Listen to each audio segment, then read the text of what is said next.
Ready? Get your seatbelt on. Enneagram One, how to love them. As I've gone through this process in the last month or so of thinking specifically about how to love an Enneagram One, there's two analogies that I want to base this video on. One, the Enneagram One's drive is so huge to get it right. So huge that it can be hurtful to the people around them.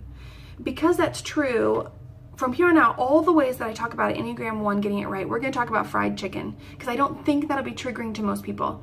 So the Enneagram's desire to fight the battle of the correct fried chicken is what we're going to talk about from here on out. When I think of an Enneagram One, I think about royalty, the kingship of getting the whole kingdom, the vastness, the hugeness right. It's a giant undertaking. It would be important for you as anything to understand where your Enneagram One believes their kingdom extends to. Okay, so you have his Enneagram One. They're in this place fighting this battle. What is their battle? Do you know? Where does your beloved Enneagram One think they need to get it right, where they need to be good? Fried chicken. Everybody that's an Enneagram One has their own version of fried chicken that they need to perfect. They might not call it perfecting. They just have to do a great job at it. Otherwise, they'll have a nervous breakdown. But besides that, it's like pretty casual. They just have to get it right. And it's not one thing. It's not one area that they're getting right. It's a kingdom that they're trying to advance holistically, perfectly, at all times. Always ready for what the next step is, and the next game, and the next kingdom, and the next perfect batch of fried chicken. You're trying to love this person well. God be with you. The ways that I think you can love an Enneagram One well, would be to embrace their humanity. The problem is that Enneagram One up on their horse looks intimidating, unapproachable, resilient, strong, basically without need.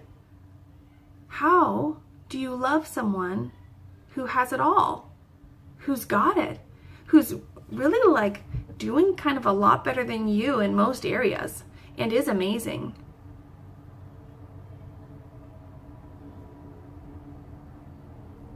You go to the Enneagram 5 and pause. The Enneagram 5 has the ability to observe. Wow, you're trying to grind your own flour. You're trying to raise your own chickens and butcher them. You're trying to get a special kind of oil that you grow in your backyard so that you can harvest that oil so that you can then fry chicken. Wow, you're doing all of those steps. Okay. And when the chicken first batch doesn't work, you are just doing it again, another batch. That's incredible. I'm kind of overwhelmed by what you're doing right now, but that's awesome. That's super great that you're doing that. The Enneagram 5 saw what the Enneagram 1 was doing, saw how much they were investing in making it right, saw the weight of it, did not take on any of the Enneagram 1's hot mess. Sorry, it's kind of a hot mess. But appropriately acknowledged, like, whoa, that's super intense what you're doing. I really love that. That's awesome. Got in, embraced, didn't enable, stood by them. Stand by your Enneagram 1 in a way that is authentic and real. Now, you might not be able to do that. You might not be able to see all the things that are happening in Enneagram 1's kingdom. One, because they can be a little bit isolated up there on their horse. Play it humble. Ask them, what are the things, like the 5 things that you are really trying to get right in your life? Hopefully they're doing some wholeness work so they can acknowledge, like, I'm not perfect. There are things that I'm working on. if that's too hard for them, if it's too difficult for them to say, like, here's areas where I'm still growing, here's areas of my fried chicken where I'm still like, it's still a work in progress for me, I'm still spending energy on a daily or weekly basis to get these chickens to grow weight like fast enough. I'm sorry. Hopefully they have done enough wholeness work so they're able to say, like, I'm still really working on the chicken. I'm still really working on getting enough grain planted so I can harvest enough oil. Find out from your Enneagram One what their things are. Then, please go do your own work to figure out, oh, chickens, you want to grow some? That's cool. This is kind of what I know about it. It's not a ton, but it's something. And have a real conversation about what the Enneagram One is really invested in. Think about it. It's not fried chicken, but it's something. There's something that there's really invested in.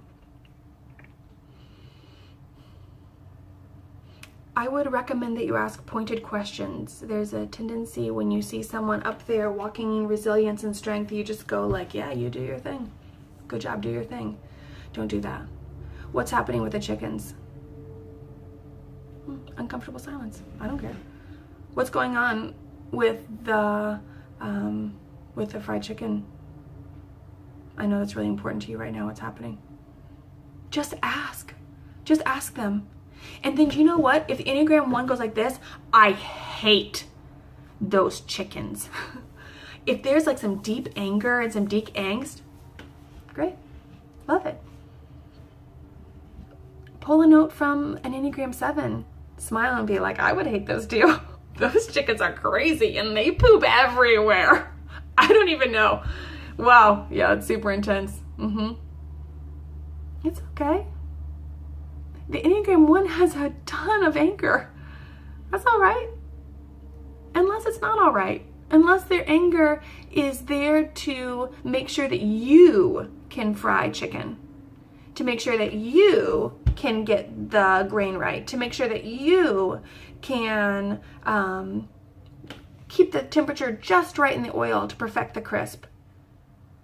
Then it's totally inappropriate. Then it has to stop. It's this weird thing where there's some Enneagram One have fully embraced their anger towards others, and other Enneagram Ones have not allowed themselves to have any anger at all. It's honestly a really tricky thing. So you're talking directly to your Enneagram One about what's happening in their lives. You are walking in your own belovedness, your own kingship, so then that you're able to hold lightly, talk directly with honor, know where they already are doing well. That's just a nice thing. If you're going to love an Enneagram One, there's areas where they are really getting it right. Acknowledge that. If you're not able to see the things that they're getting right, because you're not able even to see that they're frying chicken, then find out that they're frying chicken. Find out what their process is for frying chicken. Acknowledge, like, wow, that's super intense.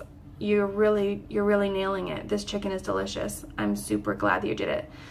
But please understand their process of how they got to that fried chicken, because just saying that they have perfect fried chicken kind of devalues the process of like how insane it was to get to that fried chicken. Some of you might have road rash from an Enneagram One.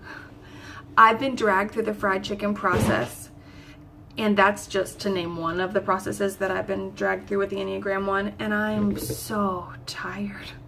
My butt hurts right now.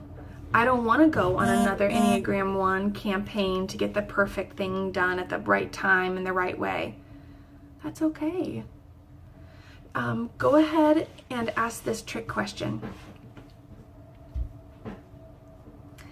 What do you think you can get done while still maintaining excellence and walking in love? I know that won't work for everyone, but wow, does it stop me in my tracks. Oh, yeah, that balance of gospel love and excellence, I can push one, I can't push both of them as far and as quickly as I'd like to. And it stops me, and I go, oh, maybe I won't start 5 new fried chicken franchises in the next year. Maybe actually I'll just make fried chicken for my own family, and that is a grace and a gift that I can give and I can do well, because getting it right is going to be important to me, and doing 5 franchises of fried chicken will be too much. That Enneagram One on their horse, going out and fighting the battles of the perfect fried chicken, they're actually really vulnerable. They actually see their brokenness and their humanity and their weakness crystal clearly. And some Enneagram One are reacting to that by being hateful, hurtful, angry. But it's all an effort to guard and protect that core belief that they don't want to have, their inadequacy, their I can't get it rightness. I really want for you, and also for the Enneagram One, to know and love what it means to experience like insane grace, compassion, empathy, the beauty of being the beloved and walking as the beloved in your inadequacies, in your I can't get it rightness.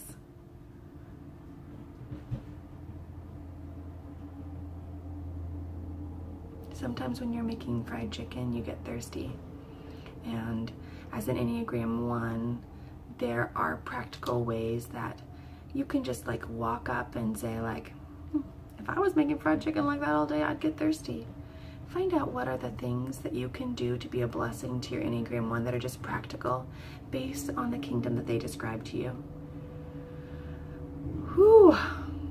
It's sobering to really understand the weight of the Enneagram One's kingdom, to be able to even talk about what it looks like, let alone invest in it, is huge. To be able to do that and to get to a place where the Enneagram One can trust you with their kingdom, and then to be able to see their humanity and their inabilities, and to hold that lightly and with grace and compassion and love, it's really invaluable. It's so incredible. I can't get enough of Enneagram One straight talk. I really love it. They see what's happening. They see the brokenness. And as long as they're willing to be okay in their inadequacies and embrace their brokenness, it is endless, the wholeness that they can bring to situations. Bless you, all you beautiful people, and walking in your belovedness.